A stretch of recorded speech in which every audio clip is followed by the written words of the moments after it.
Avec Sylvie, on va d'abord parler de ce designer qui a une passion, peut-être plutôt une obsession, j'ai l'impression, pour les vases. C'est Oui, ça? Ouais. exactement. Il en a fait une quarantaine. Donc, Une quarantaine, en s'associant à une manufacture d'ailleurs. à plusieurs manufactures. Et là, en fait, il a une actualité avec deux manufactures françaises, effectivement. Alors, il s'appelle Christian Gion. Christian Gion, comment dire, c'est un peu un rocker, un rebelle. Comme dirait Jérôme, là, en plateau, en assistant, qui est l'assistant du réalisateur. Lui, c'est Frédéric. Il dit c'est un déménageur. Ah oui, d'accord. Et que c'est très étonnant. C'est vrai, cette masse comme ça qui fait des objets aussi poétiques. Et ces vases, elles ressemblent aussi à des sculptures. En fait, ça lui vient de l'enfance. Vous allez voir, il va raconter, c'est sa grand-mère qui planquait les vases. Et lui, il s'est dit, mais pourquoi il faut les voir, les vases? C'est un objet de décoration. Et ce grand monsieur, il aime faire aussi les objets autour des arts de la table. Il travaille comme ça avec cette saison.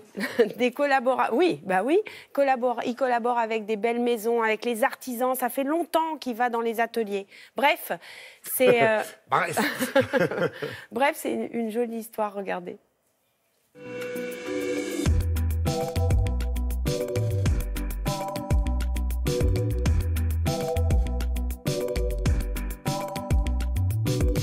Quand j'étais gamin, ma grand-mère cachait les vases parce qu'ils n'avaient d'intérêt que lorsqu'il y avait un bouquet de fleurs. Et je trouvais dommage qu'on soit obligé de ranger les vases, en général sous l'évier ou je ne sais où. Et je me disais toujours que ça serait plus intéressant d'avoir une belle pièce qui devienne une petite sculpture et qu'on puisse laisser comme ça poser sur la cheminée et qui ait sa propre existence, indépendamment du fait qu'il y ait un bouquet ou pas dedans.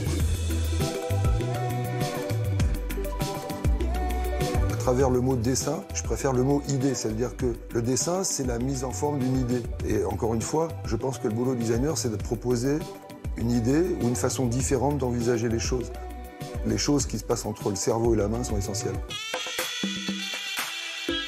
La collaboration avec les artisans, c'est quelque chose qui me passionne depuis très longtemps. Alors, c'est devenu un petit peu à la mode, c'est-à-dire que beaucoup de designers disent « Ah, aujourd'hui, c'est tellement bien de rencontrer les artisans, etc. » Moi, ça fait 20 ou 25 ans que j'en parle et c'est des gens avec lesquels j'adore travailler. C'est-à-dire que je me sens comme un poisson dans l'eau quand j'arrive dans un atelier ou dans une usine. L'idée, c'est de penser en permanence à la fabrication. Ça veut dire que ça soit un moule pour de la porcelaine ou un moule pour du verre. Il y a un moment où il faudra démouler cette pièce et tout n'est pas forcément possible ou permis. Donc il y a un travail qui est une espèce d'aller-retour en permanence entre le dessin, la conception elle-même du projet, et puis une toute petite réflexion sur la façon dont on va le fabriquer, parce que si c'est pas démoulable, le produit ne peut pas exister. Quand on me demande quel est mon style, j'ai tendance à répondre que j'ai pas de style. À l'inverse de certains, qu'on reconnaît au premier coup d'œil. Depuis que je travaille, les choses se font plutôt de façon instinctive. Je fais pas les mêmes choses aujourd'hui qu'il y a 5 ans, je faisais pas les mêmes il y a 5 ans qu'il y a 10 ans, etc. En fait, je tiens assez peu compte de l'air du temps. En tous les cas, sur des domaines où il y a une liberté, je dirais presque totale, sur un vase par exemple. C'est vrai, quand on dessine une chaise ou un canapé, la liberté elle est moindre. Il faut un moment que quand même on puisse s'asseoir dedans. Les enjeux sont pas forcément les mêmes. Et c'est peut-être pour ça que j'aime bien les vases, parce que je trouve qu'il y a une grande liberté de création sur un objet, somme toute, assez ordinaire.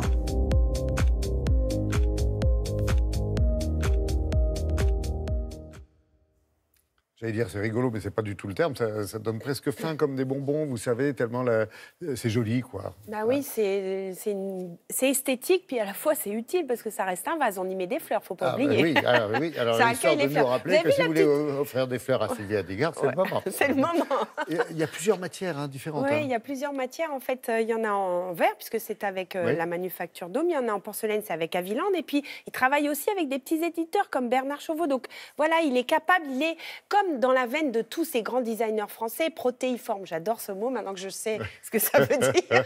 Je l'utilise. Ouais, protéiforme. Il est capable de s'adapter aux clients. Et donc, en fait, à la chaîne de production. Et son dessin, il l'adapte à ça. Après, il a aussi ses envies et ses dessins. Il me dit, voilà, tu vois, là, je suis devant ma table, je dessine plein de choses. Et puis, je vais voir tel ou tel client potentiel et je propose ça. Voilà. Et après, effectivement, il retravaille avec ou l'industriel ou l'homme, l'artisan. Parce que si on lui dit, c'est pas possible, ben lui, il dit, il réajuste. C'est quelqu'un de proximité, c'est quelqu'un qui va dans l'atelier depuis très longtemps. Il est Comme vous avez dit, dans l'empathie. ouais, Voilà. vous avez vu, vous vouliez parler de quoi là tout à l'heure? Non, sur une image, vous aviez relevé quelque chose en particulier? Ne me regardez pas comme ça. Non, mais je suis un poisson rouge là aujourd'hui. Ah, aujourd'hui, J'arrive pas à d'accord. me souvenir. On va vous laisser Ouais. vous reposer tranquillement. Oui. Et puis on vous Désolée. offrira des fleurs. on a J'ai bien vu compris. plein de trucs. Ouais, vous pouvez Bah, m'offrir des fleurs pour ouais, cette fin j'imagine. d'année.